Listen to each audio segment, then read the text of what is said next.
But again, at least Brian Kelly's taking some accountability, whether it was genuine or not, whether it felt real or not. He's pointing fingers at himself. And then you have Billy Napier, who it's not like he was blaming the fans, right? Like he didn't say the fans were the reason why we lost, but he took aim at the fans. And for a guy that feels like a dead man walking in college football, and I never want to see a coach just get fired, but Billy Napier, who has a losing record right now and also just doesn't feel like he has a good thumb on the pulse of his own team and program, this is probably the worst look of the weekend. The loss not as embarrassing, but this from Billy Napier after the game, pointing fingers at and dismissing fans, most embarrassing from a coach. We got to become a more consistent team, and we have to execute better.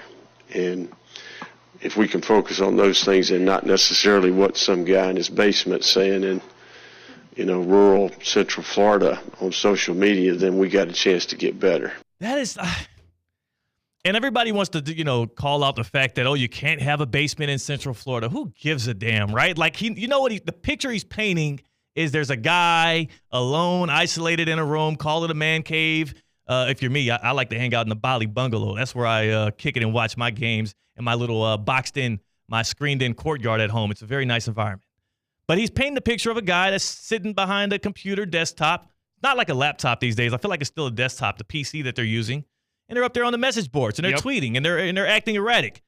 But for Billy Napier, after a loss like that, you can't call out fans. As much as you thought social media would eradicate the need of message boards, they still live in college football, man. It took it maybe out of wrestling or at other niche kind of interests of people that try to feel connected in a community. But college football message boards are alive and well. That's where you have hiring and firing rumors just blow up. Yeah. That's where you have just a whole lot of other rumor mills blow up on the message boards. It's funny, too, because, is it because of the demographic that buys into college football? Because it's usually more rural areas.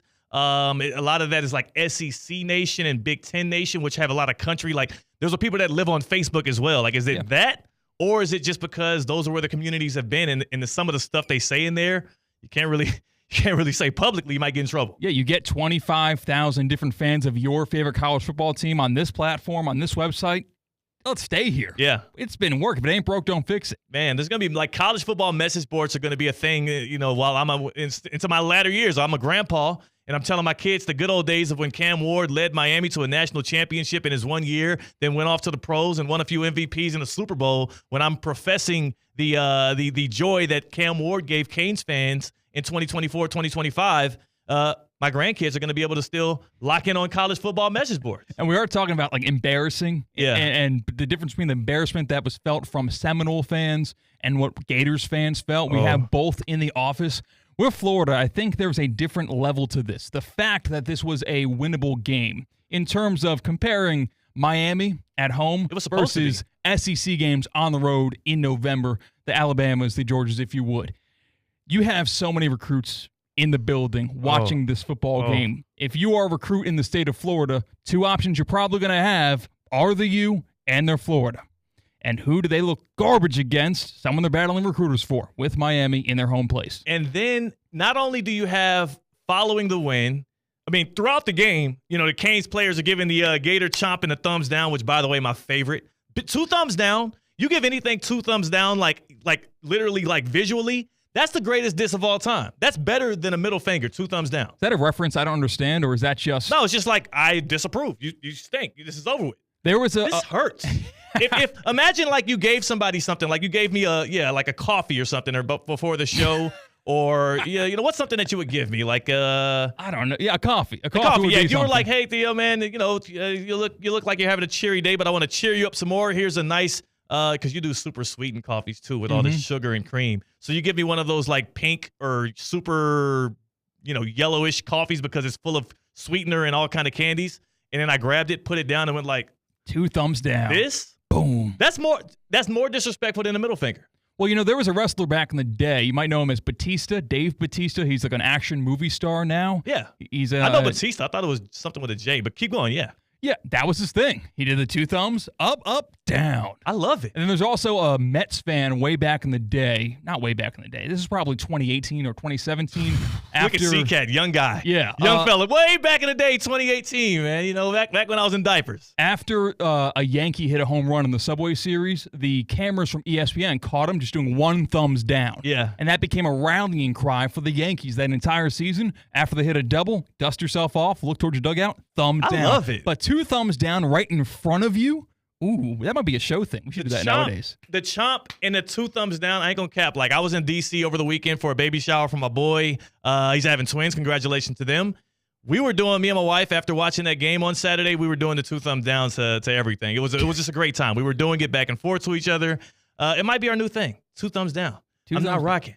But yeah, in front of the Croods, that's just another level to it. You're not just embarrassing your team this year, but you're hurting your chances at winning the years going forward. And they had a 5-star DJ Pickett in the crowd there visiting Florida in the Swamp, and Canes players afterwards were dapping him up. They had a recruiting coordinator for the Florida Gators who were literally pushing and fighting off the Miami players as they left the stadium as they were interacting with the recruits in the house. And that wasn't all. That was adding insult to injury. After the bludgeoning of the Gators, 41-17 to open up the season, then you had Cam Ward, who pierced them boys up something solid. Cameron Anthony Ward, boy, I tell you, what he did on that field and what he's going to do the rest of this year, just keep the dude healthy. And I see some glassware, some hardware in the future of the Canes. Cam Ward afterwards, then disrespecting the environment that is the Swamp. There were 90,000 people, full throats, at the beginning of this game. Loudest. No, I don't know if this was the loudest environment you ever played. it wasn't. I played at USC. Okay. USC wasn't packed, but it was louder than this. I played at Oregon, it was louder than this. The Pac-12 gets mistaken for it. The Pac-12. He's talking about conferences that don't even exist anymore. Where he played last year, obviously with Washington State, but 2 thumbs down from Cam Ward right there, just vocally. You got to feel bad if you're a fan that's in the Swamp that's been talking about how that environment is so crazy and so hard to play against, and that was going to be the equalizer in this game, which was like a 3-point spread, and then he's saying that. Fact of the matter is, that's the one thing you can control as a fan. You can't control what the coach does. You can't control what the players do. You can't even control what the committee does for the playoffs. The one thing you can control is how loud your fans are. And when they're loud and how much they affect the game. They weren't able to do it. Well, speaking of when they're loud, I think Cam Ward put the cherry on top after embarrassing their defense and throwing like 10 different sidearm throws and then also saying it wasn't even that loud in there. Here's Cam Ward giving a tip to the fans out in Gainesville. I would say advice to the fans, if you're going to be loud, you have to be loud when we're huddling. You can't just be loud once we break the huddle, but that time it's no point. You know, we hear the play, we communicate already. Don't even show up. If I'm a Gators fan right now, I'm not even showing up. Let me see what they got week 2. Let's see what the Gators have for week 2 or their next home game. I would say don't even show up now because if you do show up and you're loud and you're doing a good job, now you kind of got to credit Cam Ward for giving you a tip. And if you don't show up, at least the stadium will look just like it looked in week 1 when it was emptied out because the Canes were having their way. By the way, they do that little Tom Petty song, like the Won't Back Down song to start the fourth quarter off. And I would say they still did back down. They did. It didn't work out. Grant Mertz, really not a good quarterback. The backup looked a lot better for the Gators, and I'm not sure where they go from here, but I do know that Billy Napier is coaching for his job right now, and their next home game is actually against Samford this Saturday in the Swamp. Don't show up. Don't show up.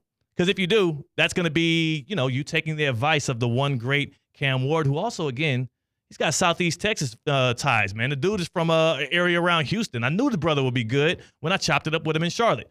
Can I do one more? Let's do one more. Because Cam Ward wasn't done with the Swamp.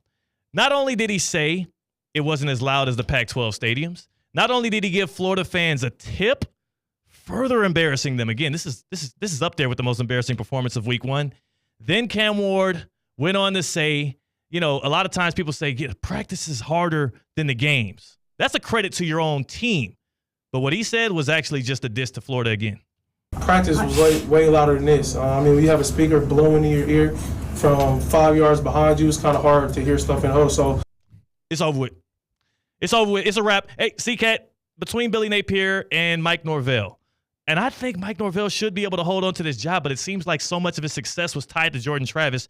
Who do you think lasts longer now? You know, it's tough because I want to wait for the losses to happen before I count them in the book. You're too closely removed from Norvell with Coach of the Year nomination, undefeated season. That's nothing to sneeze at.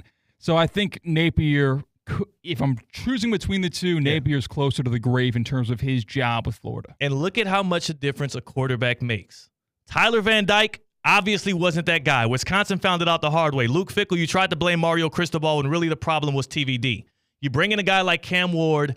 Cristobal was on that list for first coach fired. I think he was third, the third shortest odds on that random little offshore list for first coach fired. You bring in a guy, a dude at quarterback, and there are no thoughts of that. And the other two coaches in the state of Florida are now coaching for their lives. I can't wait to do our Sunshine standings on